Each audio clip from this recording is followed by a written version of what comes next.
박성민 목사의 매일 큐티 묵상입니다. 요한복음 7장 25절로 36절입니다. 예루살렘 사람 중에서 어떤 사람이 말하되 이는 그들이 죽이고자 하는 그 사람이 아니냐. 보라, 드러나게 말하되 그들이 아무 말도 아니하는도다. 당국자들은 이 사람을 참으로 그리스도인 줄 알았는가. 그러나 우리는 이 사람이 어디서 왔는지 아노라. 그리스도께서 오실 때에는 어디서 오시는지 아는 자가 없으리라 하는지라. 예수께서 성전에서 가르치시며 외쳐 이르시되 너희가 나를 알고 내가 어디서 온 것도 알거니와 내가 스스로 온 것이 아니니라.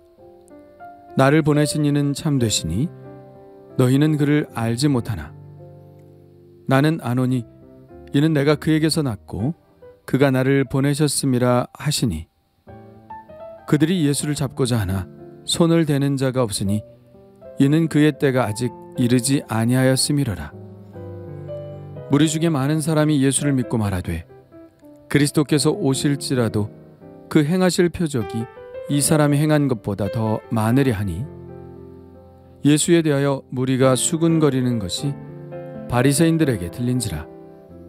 대제사장들과 바리새인들이 그를 잡으려고 아랫사람들을 보내니 예수께서 이르시되 내가 너희와 함께 조금 더 있다가 나를 보내신 이에게로 돌아가겠노라. 너희가 나를 찾아도 만나지 못할 터이요 나 있는 곳에 오지도 못하리라 하시니 이에 유대인들이 서로 묻되 이 사람이 어디로 가기에 우리가 그를 만나지 못하리요. 헬라인 중에 흩어져 사는 자들에게로 가서 헬라인을 가르칠 터인가? 나를 찾아도 만나지 못할 터이요 나 있는 곳에 오지도 못하리라 한 이 말이 무슨 말이냐 하니라. 아멘.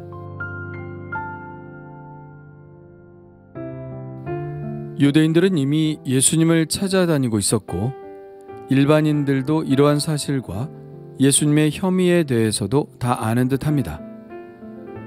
예루살렘 사람 중에서 어떤 사람이 말하되 이는 그들을 죽이고자 하는 그 사람이 아니냐.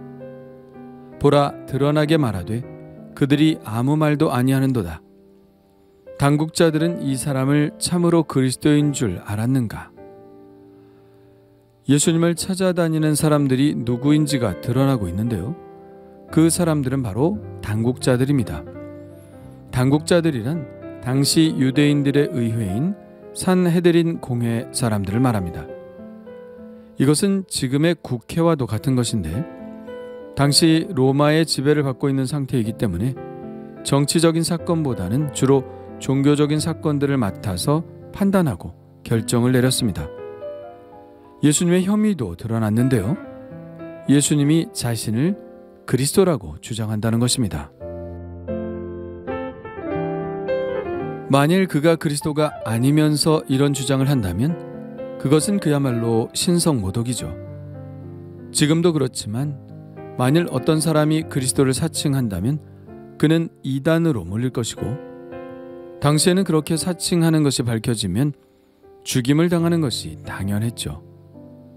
그러나 이 주장이 사실인지 아닌지를 판단할 수 있는 근거는 없습니다. 그 사람의 그리스도라는 주장을 어떻게 반증할 수 있겠습니까?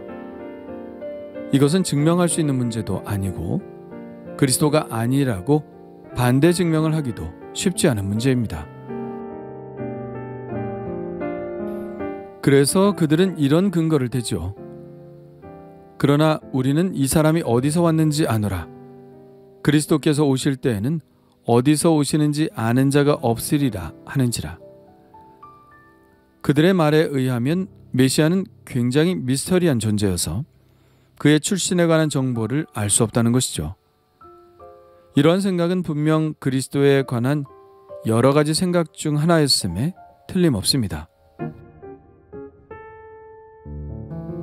이러한 생각의 근거는 아마도 시편 110편일 것입니다. 이 시편은 그리스도인들에게 매우 중요한 메시아 시편입니다. 1절부터 4절까지만 보면 이렇습니다. 여호와께서 내 주에게 말씀하시기를 내가 내 원수들로 내 발판이 되게 하기까지 너는 내 오른쪽에 앉아 있으라 하셨도다. 여호와께서 시온에서부터 주의 권능의 규를 내보내시리니 주는 원수들 중에서 다스리소서. 주의 권능의 날에 주의 백성이 거룩한 옷을 입고 즐거이 헌신하니 새벽 이슬 같은 주의 청년들이 주께 나오는도다. 여호와는 맹세하고 변하지 아니하시리라 이르시기를 너는 멜기세덱의 서열을 따라 영원한 제사장이라 하셨도다. 역시 많이 회자되는 말씀이죠. 특히 1절은 신약성경에서 가장 많이 언급되는 구약의 인용입니다. 예수님도 베드로도 바울도 이 구절을 한 번씩 언급했습니다. 여기서 내 주란 바로 하나님의 아들 그리스도입니다. 하나님께서 그리스도에게 말씀하셨다는 거죠. 너는 멜기세덱의 서열을 따라 영원한 제사장이라. 앞으로 오실 메시아는 멜기세덱의 서열을 따른 영원한 제사장이 될 것이라는 예언입니다. 멜기세덱이 어떤 인물인가요? 전쟁을 하고 돌아온 아브라함에게 11조를 받고 그를 축복한 살렘의 왕이며 제사장입니다. 이 멜기세덱에 관해서는 그 전 정보도 없고 그 후 정보도 없습니다. 어디서 불쑥 나타나 아브라함을 만난 하나님의 제사장입니다. 그래서 유대인들은 메시아가 오면 이렇게 갑자기 불쑥 나타날 것이라는 기대가 있었던 것이죠. 그러나 이건 많은 믿음 중 하나에 불과합니다. 다른 생각을 가지고 있는 사람들도 있었죠. 42절을 한번 볼까요? 성경에 이르기를 그리스도는 다윗의 씨로 또 다윗이 살던 마을 베들레헴에서 나오리라 하지 아니하였느냐. 그렇습니다. 이런 기대도 있었죠. 이것은 미가서의 예언을 근거로 한 기대인데요. 베들레헴 에브라다야, 너는 유다 족속 중에 작을지라도 이스라엘을 다스릴 자가 내게서 내게로 나올 것이라. 그의 근본은 상고에 영원에 있느니라. 유대인들의 메시아에 대한 기대는 매우 컸습니다. 그러나 메시아에 대해 정확히 알고 있는 사람은 많지 않았죠. 각각 다른 해석, 다른 기대들을 가지고 있었습니다. 그들의 편협한 지식은 결국 비극을 만들어냈습니다. 비극은 그들이 그리스도를 알아보지 못하고 영접하지 못한다는 것입니다. 알량하게 알고 있는 작은 지식은 예수님의 말씀을 받아들이지 못하도록 했죠. 그래서 어설프게 아는 사람보다 아예 모르는 것이 낫다고 하지 않습니까? 그래서 예수님은 어린아이 같은 사람들을 제자로 삼으셨는지 모르겠습니다. 이것에 관한 예수님의 말씀을 들어보십시오. 예수께서 그 어린 아이들을 불러 가까이 하시고 이르시되 어린 아이들이 내게 오는 것을 용납하고 금하지 말라. 하나님의 나라가 이런 자의 것이니라. 내가 진실로 너희에게 이르노니 누구든지 하나님의 나라를 어린아이와 같이 받아들이지 않는 자는 결단코 거기 들어가지 못하리라 하시니라. 어린 아이들의 특징은 어떤 선입견도 없이 받아들인다는 데 있습니다. 어린 아이들이 가지고 있는 수용성, 이렇게 하나님의 나라를 아무런 거리낌 없이 받아들이는 사람이 하나님의 나라에 들어갈 수 있다는 말씀이죠. 예수님의 출신에 대한 그들의 수군거림을 아시고 예수님은 아주 큰 소리로 외치시며 자신의 존재의 근거를 밝히십니다. 너희가 나를 알고 내가 어디서 온 것도 알거니와 내가 스스로 온 것이 아니니라. 나를 보내신 이는 참되시니 너희는 그를 알지 못하나 나는 아노니 이는 내가 그에게서 났고 그가 나를 보내셨음이라. 그들은 메시아가 와도 어디에서 오는지 알 수 없다고 했는데 그럴 리가 없지 않겠습니까? 메시아가 온다면 당연히 하나님으로부터 오시겠죠. 예수님은 당신이 어디에서 오신 것인지 그들에게 분명하게 밝히십니다. 내가 그에게서 났고 그가 나를 보내셨음이라. 사람들은 어디서 왔는지 모르는 것이 메시아의 증거라고 이야기했지만 예수님은 반대로 그가 어디서부터 왔는지를 아는 것이 메시아의 증거라고 말씀하십니다. 예수님은 보다 확실하게 자신이 그리스도이심을 증언했지만 아직 적극적으로 예수님을 잡고자 하는 사람은 없었습니다. 아직 때가 이르지 않았기 때문이죠. 예수님의 세 번째 예루살렘 출현으로 어쨌든 예루살렘이 술렁거렸습니다. 많은 사람들이 이렇게 말했습니다.